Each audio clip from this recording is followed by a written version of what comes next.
As we come together for prayer this morning, there are several persons we need to keep in our prayers this morning. Barbara Polly was hospitalized this week, and Nancy, were you going to give us an update? Or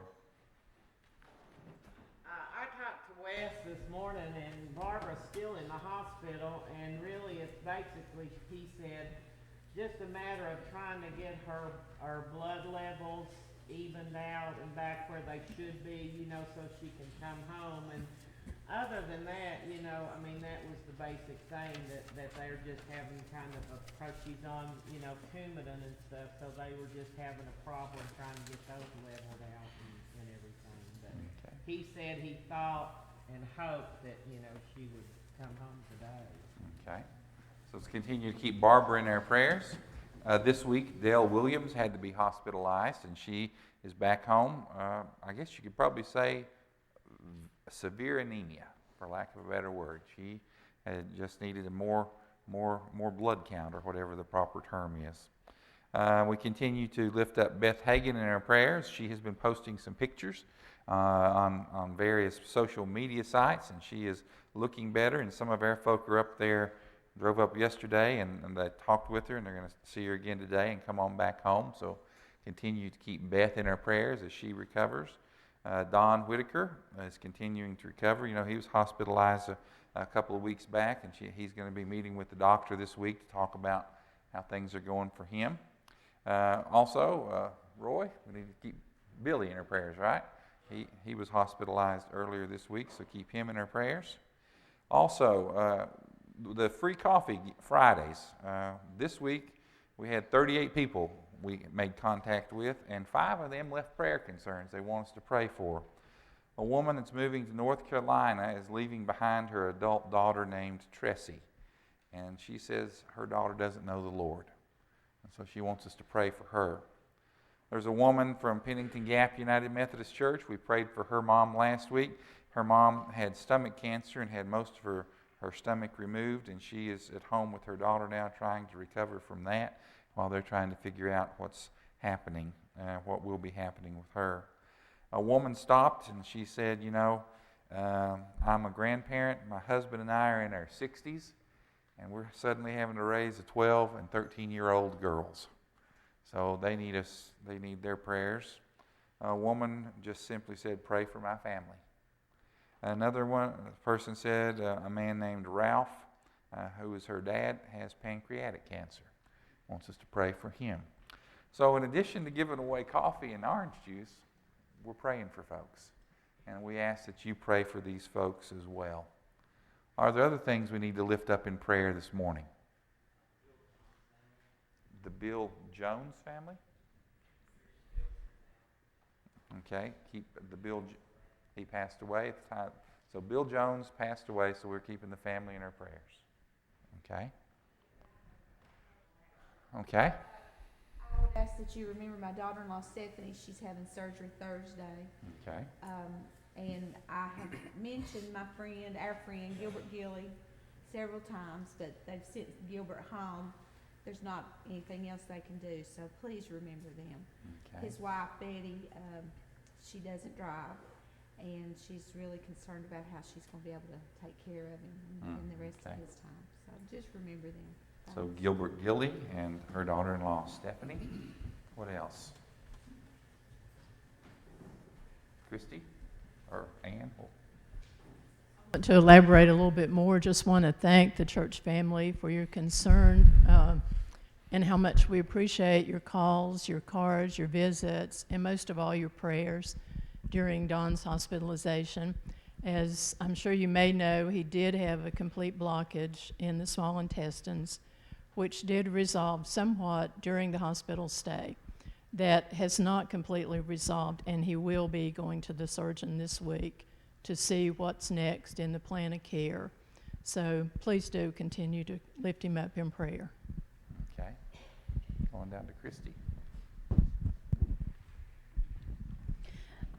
I have one prayer request and then kind of a thank you for prayers.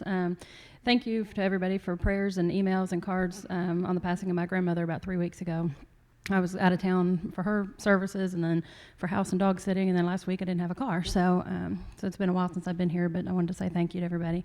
And also, kind of on the flip side of Beth's situation, organ donation touches my family, as many of you know, with my parents, but unlike kidneys, you can't do a live heart donation. And so as deserving as Beth is absolutely of our prayers, and we know she needs a new heart, please also pray for whoever the family is of the donor that from the heart that she ends up receiving, because while we're praying for her life and for her to have a new lease on life, there's a flip side to that as well.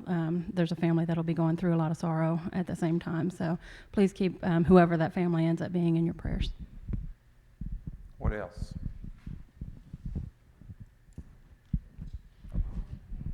Continue to keep Paula and her family in our prayers, as she continues to care for her sister and watch out after her mom as well.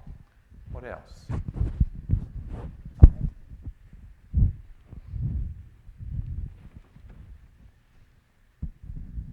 I'd like to ask the prayers of the church for one of my best friends, Annette Holland.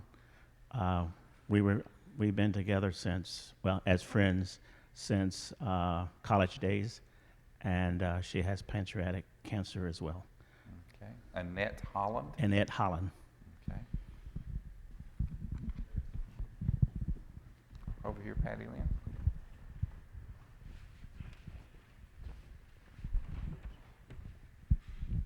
I'd like to say that we're glad to see Katie here with us today, and she told me that she would be here for 2 more weeks, so it's just wonderful to have her here. We missed you, and we wish her the best. Glad you're with us. What else? Joe? No. Go before the Lord in prayer then.